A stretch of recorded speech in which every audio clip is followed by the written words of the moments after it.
సముద్రమంతనం హిందూ పురాణాలలో బాగా తెలిసిన ఎపిసోడ్లలో ఒకటి. ఈ కథ భాగవత పురాణం, మహాభారతం మరియు విష్ణు పురాణాలలో కనిపిస్తుంది.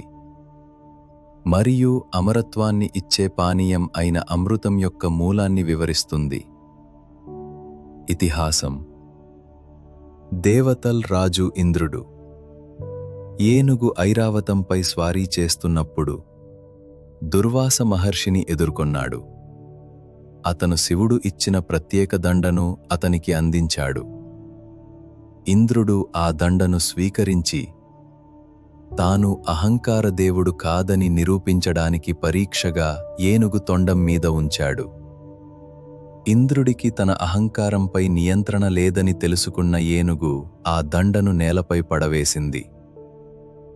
ఆ దండ శ్రీ నివాసం కావడంతో మరియు దానిని ప్రసాదంగా లేదా మతపరమైన నైవేద్యంగా పరిగణించాల్సి రావడంతో ఇది ఋషిని కోపించింది. దుర్వాస ఇంద్రుడిని మరియు అన్ని దేవతలను అన్ని బలం, శక్తి మరియు అదృష్టం లేకుండా చెయ్యమని శపించాడు. ఈ సంఘటన తర్వాత జరిగిన యుద్ధాలలో దేవతలు ఓడిపోయారు మరియు బలిరాజు నేతృత్వంలోని అసురులు విశ్వంపై నియంత్రణ సాధించారు. దేవతలు అసురులతో దౌత్యపరంగా వ్యవహరించమని సలహా ఇచ్చిన సర్వోన్నత దేవుడు విష్ణువు సహాయం కోరాడు. దేవతలు అసురులతో కలిసి అమరత్వం యొక్క అమృతం కోసం సముద్రాన్ని మథనం చేసి దానిని తమలో తాము పంచుకోవాలని, దేవతలు మాత్రమే అమృతాన్ని పొందేలా ఏర్పాటు చేస్తానని చెప్పాడు. క్షీరసాగరాన్ని మదనం చేయడం ఒక విస్తృతమైన ప్రక్రియ. మందర పర్వతాన్ని మదనకర్రగా ఉపయోగించారు మరియు శివుని మెడపై ఉన్న సర్పాల రాజు వాసుకి మదనతాడుగా మారాడు. రాక్షసులు పాముతలను పట్టుకోవాలని డిమాండ్ చేయగా దేవతలు విష్ణువు సలహా తీసుకుని దాని తోకను పట్టుకోవడానికి అంగీకరించారు. ఫలితంగా వాసుకి వదిలిన పొగలతో రాక్షసులు విషపూరితమయ్యారు. అయినప్పటికీ దేవతలు మరియు రాక్షసులు పాము శరీరంపై ముందుకు వెనుకకు లాగారు. మార్పుగా పర్వతం తిరగటానికి కారణమైంది. ఇది సముద్రాన్ని మదనపరిచింది. పర్వతాన్ని సముద్రంపై ఉంచినప్పుడు అది మునిగిపోవడం ప్రారంభించింది. విష్ణువు తాబేలు కూర్మ రూపంలో వారిని రక్షించటానికి వచ్చి పర్వతాన్ని తన వీపుపై ఉంచుకున్నాడు. సముద్ర మంతన ప్రక్రియ క్షీరమహాసముద్రం నుండి అనేక వస్తువులను విడుదల చేసింది. ఒకటి, హాలాహలని పిలువబడే ప్రాణాంతక విషం. ఇది కథ యొక్క కొన్ని వర్షన్లలో రాక్షసులు మరియు దేవతలు మదనం చేస్తున్నప్పుడు సర్పరాజు నోటి నుండి తప్పించుకుంది. ఇది దేవతలను మరియు రాక్షసులను భయపెట్టింది, ఎందుకంటే ఆ విషం చాలా శక్తివంతమైనది. అది సృష్టి మొత్తాన్ని నాశనం చేయగలదు. అప్పుడు దేవతలు రక్షణ కోసం శివుడిని సంప్రదించారు. విశ్వాన్ని రక్షించటానికి శివుడు ఒక చర్యలో విషాన్ని సేవించాడు మరియు అతని భార్య పార్వతి శివుడు విషాన్ని మింగకుండా నిరోధించే ప్రయత్నంలో అతని గొంతును పట్టుకుంది. ఇది ఉనికిలో ఉన్న అత్యంత ప్రాణాంతకమైన విషం, దేవునికి కూడా హానికరం. ఫలితంగా శివుని గొంతు నీలం రంగులోకి మారింది. ఈ కారణంగా శివుడిని నీలకంఠుడు, నీలి గొంతు గలవాడు, నీలకాంత సంస్కృతంలో అని కూడా పిలుస్తారు. రత్నాలు అన్ని రకాల మూలికలను సముద్రంలోకి విసిరి 14 రత్నాలు లేదా సంపదలు సముద్రం నుండి ఉత్పత్తి చేయబడ్డాయి మరియు అసురులు మరియు దేవతల మధ్య విభజించబడ్డాయి. సాధారణంగా రత్నాలను 14గా లెక్కించినప్పటికీ గ్రంథాలలో జాబితా 9 నుండి 14 రత్నాల వరకు ఉంటుంది. చాలా జాబితాలు ఇవి: లక్ష్మీ, అదృష్టం మరియు సంపద యొక్క దేవత. విష్ణువును తన శాశ్వత భార్యగా అంగీకరించింది. అదేవిధంగా 3 రకాల అతీంద్రియ జంతువులు కనిపించాయి. కామధేనువు లేదా సురభి, కోరికలు తీర్చే దైవిక ఆవు విష్ణువు తీసుకొని ఋషులకు ఇచ్చినది. తద్వారా ఆమె పాల నుండి నెయ్యిని యజ్ఞం మరియు ఇలాంటి ఆచారాలకు ఉపయోగించవచ్చు. ఐరావతం మరియు అనేక ఇతర ఏనుగులను దేవతల నాయకుడైన ఇంద్రుడు తీసుకున్నాడు. ఉచ్చైశ్రవస్ దివ్యమైన 7 తలల గుర్రం ఇంద్రుడికి ఇవ్వబడింది. 3 విలువైన వస్తువులు ఉన్నాయి. కౌస్తుభ ప్రపంచంలో అత్యంత విలువైన రత్నం, స్వచ్ఛమైన స్పృహను సూచించే రత్నం, దాని ప్రకాశవంతమైన వ్యక్తీకరణలలో ప్రకాశిస్తుంది. విష్ణువు ధరించాడు. పారిజాతం ఎప్పటికీ వాడిపోని లేదా వాడిపోని పువ్వులతో కూడిన దివ్యమైన పుష్పించే చెట్టు. దేవతలు ఇంద్రలోకానికి తీసుకెళ్లారు. శారంగ శక్తివంతమైన విల్లు, రాక్షసుడి యుద్ధానికి ప్రతీక. అదనంగా ఉత్పత్తి చేయబడినవి. చంద్రుడు శివుని తలని అలంకరించిన చంద్రుడు. వేదాలు మరియు పురాణాలలో దేవతల వైద్యుడుగా కనిపించే విష్ణువు అవతారమైన ధన్వంతరి. హాలాహల్ శివుడు మింగిన విషం. ఈ జాబితా పురాణం నుండి పురాణం వరకు మారుతుంది మరియు ఇతిహాసాలు రామాయణం మరియు మహాభారతములో కూడా కొద్దిగా భిన్నంగా ఉంటుంది. అమరత్వం యొక్క అమృతం. చివరగా ధన్వంతరి స్వర్గపు వైద్యుడు. అమరత్వం యొక్క స్వర్గపు అమృతం కరిగిన కుండతో బయటకు వచ్చాడు. దేవతలు మరియు అసురుల మధ్య అమృతం కోసం భీకర పోరాటం జరిగింది.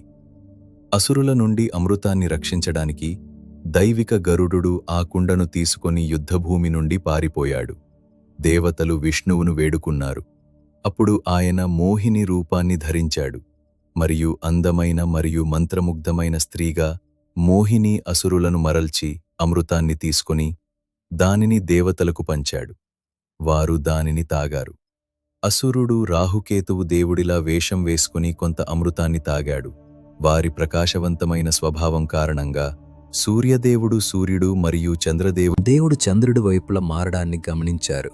వారు మోహినికి సమాచారమిచ్చారు. కాని అమృతం అతని గొంతుగుండా వెళ్లేలోపు మోహిని తన దివ్య చక్రమైన సుదర్శన చక్రంతో అతని తలను నరికివేసింది. కాని అమృతం అతని గొంతులోకి దిగడంతో అతను చనిపోలేదు. ఆ రోజు నుండి అతని తల రాహువు అని, శరీరాన్ని కేతువు అని పిలిచారు. తరువాత రాహువు మరియు కేతువు గ్రహాలుగా మారారు. పునరుజ్జీవింపబడిన దేవతలు అసురులను ఓడించడంతో కథ ముగుస్తుంది. ప్రతీకాత్మకత మనస్సు యొక్క ఏకాగ్రత, ఇంద్రియాల ఉపసంహరణ, కోరికలను నియంత్రించడం మరియు తపస్సు మరియు సన్యాసం ద్వారా అమరత్వాన్ని పొందేందుకు మనిషి చేసే ఆధ్యాత్మిక ప్రయత్నాన్ని కథ సూచిస్తుంది. దేవతలు మనలోని ఆనంద సూత్రాన్ని సూచిస్తారు. రాక్షసులు దుఃఖ సూత్రాన్ని సూచిస్తారు. దేవతలు ఇంద్రియాలను కూడా సూచిస్తారు. రాక్షసులు చెడు మరియు ప్రతికూల ఆలోచనలు మరియు ప్రేరణలను సూచిస్తారు.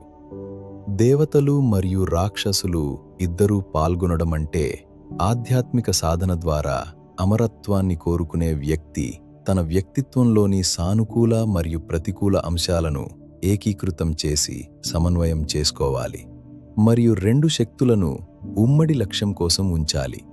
క్షీర సముద్రం మనస్సు లేదా మానవ చైతన్యం.